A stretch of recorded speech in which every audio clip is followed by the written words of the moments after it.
Hello, everyone. Welcome back to the Dating After Divorce podcast. So, today I want to share with everyone a concept that I developed during the Valentine week of 2022. So, I guess that was about a week or two ago. And this is a concept that I shared with all of my clients during that week, just to get them, ready for Valentine's Day week, which I know there are a lot of feelings around that week. People experience so many different emotions. People have different experiences, different memories, attitudes around Valentine's Day. So I kind of put together this concept to help my clients get through that week, or at least look at that week in a different way. And it was really simple. It was just the idea of love versus romance. And one of the reasons I did that was because there's a phenomenon out there called love bombing. And anyone who's been in a relationship with a narcissistic person or a toxic person likely has experienced love bombing. And love bombing is when the person just really overwhelms your senses with what I'm defining today as romance, right? So it's like dinners, expensive dinners, a lot of contact, a lot of high emotion, a lot of promises of the future, just a lot of intensity. And for someone who's unprepared or sort of, I don't want to use the word naive, because you may not be naive, but when you don't know the difference between love and romance in a very serious way, and you haven't investigated and examined these concepts, even if you're savvy, you could get caught up in in love bombing. You could totally get confused along the way about what's actually happening. And so I had all of my clients go through this exercise where I asked them, what is the difference between love and romance for you, right? What is love? What is romance? And when you know the difference, you can experience both of them appropriately in your relationships. You can define what they are for you, what they look like. You know what to look for in a relationship. Many women will settle for a relationship that has romance in it, but then doesn't have any love in it. Often because we think romance is the sign that a person loves us. At least I think that's what I thought. So if a guy is taking you out to dinner, he's showing up, he's texting every day, he's talking to you, he's doing all the things that are sort of the external signs of loving a person, then if you don't understand the deeper levels that go into love, you might think, oh yeah, this is great. This is this is amazing. And then some people go to the other extreme where they're like, oh yeah, he's coming to me with flowers and roses and whatever. There must be something wrong with him. He must be love bombing me. But in my opinion, the right relationship, the perfect relationship, a healthy relationship has some combination of love and romance. And now that combination is going to look different for different people. And this is why this exercise is so important for everyone to do. Now, when I'm thinking about romance and thinking about why a person might think romance is love, it's because we go into this state, sort of this child energy state, where we want to fall in love. We want to be enmeshed. We likely have spent a lot of time fantasizing about being in love, about being with a person. And we're so ready for that we don't investigate. We don't investigate if it's real. You might be seeking validation in the relationship. You might be ignoring your own intuition, or your intuition is completely confused. You don't really have any idea what's going on there. You might be forgetting your long-term vision when you're participating in just getting caught up in romance. Now, when you want love and romance, it slows things down. When you examine the two concepts, it really slows things down. You are curious about what's happening in interaction. So it's not that you reject a guy who's taking you, I don't know, on a helicopter ride with flowers and chocolates or whatever. It's that while that's happening, you give yourself the opportunity to just ask questions. Well, this is great. I'm enjoying this helicopter ride. This is amazing. What else is here? What else do I need in this relationship? Is everything I want in this relationship present, right? And then you can make decisions based on, not just based on being caught up in the emotion, but on examining exactly what's happening. You stay grounded. You stay in mature energy versus child energy. You take your time to observe the person, you clarify, and you have a willingness to see the red flags, right? And stay in touch with what you're really looking for in a long-term relationship. So I want to dive into just some details from my perspective of what romance is versus what love is. And like I said, this is going to look different for you. Like, you need to take the time to decide what it looks like for you. You really want both of them in your relationship. So love, let's start with that. That's the non-negotiable. Love is the ingredient that makes a long-term relationship even possible at all. Love is the glue that holds it all together. Love is what feeds the health of the relationship, that makes it meaningful, that makes it long lasting, that makes it viable for a long-term commitment, right?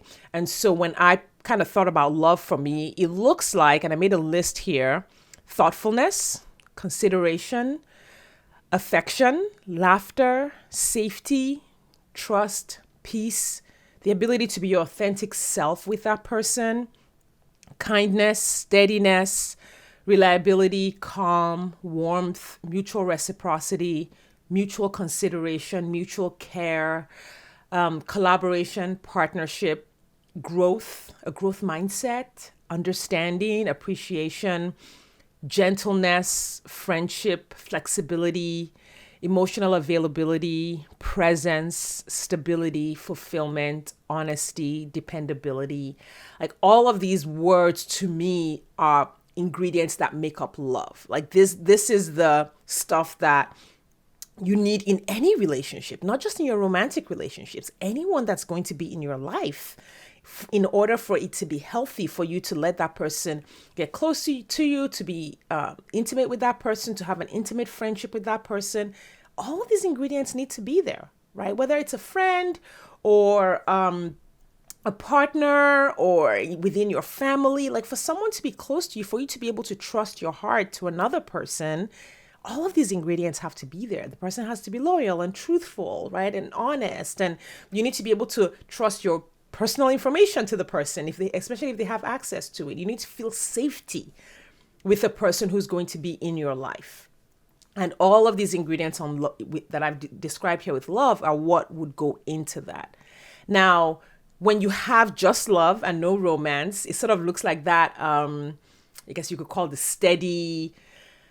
I don't want to use the word bland, because those relationships aren't necessarily bland. There's some relationships that you look at where the guy and the man and the woman, or, are friends. Like, they don't go out, they don't do anything. They, like, I guess what comes to my mind is some of the stories that I read when I was younger about, like, just a farm couple. They just, they built their farm, they had kids, and it was all about the farm and the work on the farm, and they had their kids, and in the evening they sat around the fire and talked, but there wasn't like flowers or dinners or anything like jazzed up like that, right? But those relationships were completely viable once there was love. If there was love, then those relationships were viable.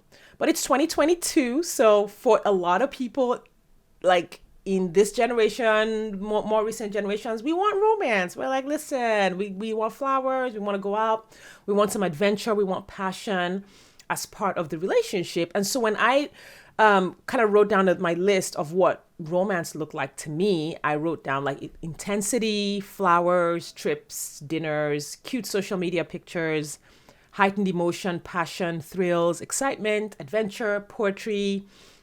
I call my husband the poet because he's really great with words, and I enjoy that, especially when he writes about me, and I'm like, yes.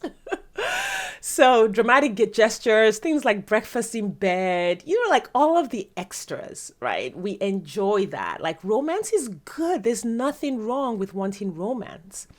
What was interesting was when I asked my clients, to do this exercise and tell me what love looked like for them and what romance looked like for them. It was so interesting to see that there's a wide range of what people want to experience when it came to romance, right? So I had one client who was like, well, I'd like to go on adventures, with my partner. I'd like to like go hiking. Like to her, just going on a walk was romantic, right?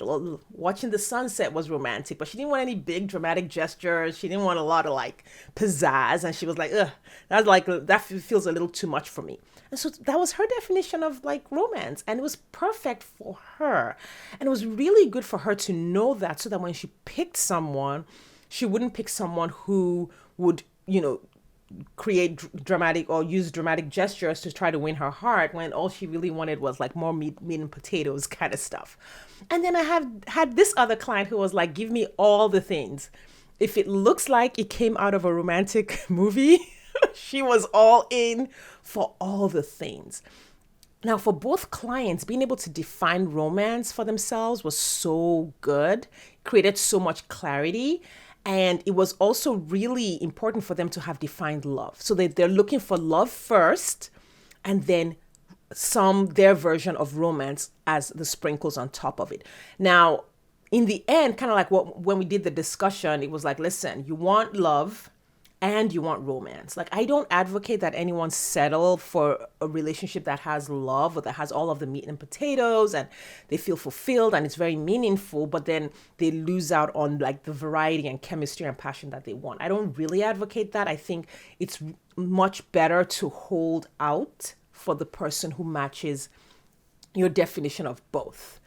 But if you do decide, you know what, I'm good, this is enough, then that's also fine. What you don't want to do is get love bombed. What you don't want to do is, get caught up in romance and all of the trappings of romance, and then miss out on love because everything is just so heightened and there's so much going on. We talked about situations where people are going on these really great events that they're enjoying, and they think that they're enjoying that event because of the person that they're with, versus enjoying the event because the event is like amazing. Like, so if you're dating someone and he takes you to a concert, or both of you go dancing, or you go to this amazing restaurant, or you go on a trip to the beach and it's all amazing, and you get caught up in all of that and you think, oh my God, he's perfect for me because he checks off all the list for romance, but you don't look for love, that's where people get in trouble, because the checklist for romance, anyone can do that. Anyone who can afford all these things can love bomb you with that. Not that everyone who's doing that is love bombing. It's just that anyone can create romance, but not everyone can create love with you. And love cannot be faked. People cannot fake kindness. Like, they can't. They might be able to do one nice thing, but you cannot fake a truly empathetic, loving response to a situation. But they can hide all of that under romance, breakfast in bed, and they're doing all these things. So I really just wanted to share this with you. It was a really robust conversation that I had with my clients, but I want you to make your own list. If you're listening to this, sit down and say, what is love to me? And make a list, go deep, right? And then make another list. What is romance to me? Well, how much romance do I want in my relationship, and what would it look like?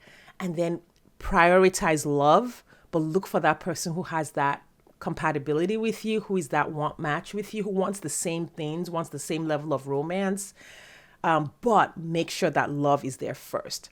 If you settle for romance without love, you end up in a really toxic, painful relationship, because what you're really looking for is to be loved for who you are, to be accepted, to be treated with kindness and consideration. Your ideal relationship is going to have that firm foundation of love with the right amount of romance, right? That's how you create a long-term relationship. But if there's no love, whether there's romance or not, just make it a hard no. If you see someone who just doesn't have the emotional capacity to act out of love without being like told what to do and forced to act in love. You can't even force someone to act in love. Like, let's just get real with that. If a person doesn't have the capacity to love, just make that a no and move on and keep working on the dating process until you meet that person. All right.